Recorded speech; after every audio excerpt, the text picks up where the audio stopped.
অনেক ফ্রেন্ড ছিল, কিন্তু তোদের মতো কেউ হবে না। প্রতিটা মুহূর্তে আমি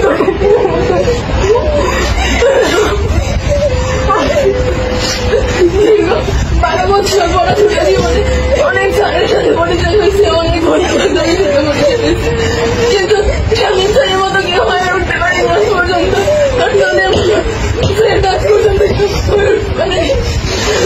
আমি ক্লাসের মধ্যে অনেক কথা কাউন্টার দিতাম, যাতে অনেকে বিরক্ত হতো। সবাই আমাকে ক্ষমা করে দিও। আমার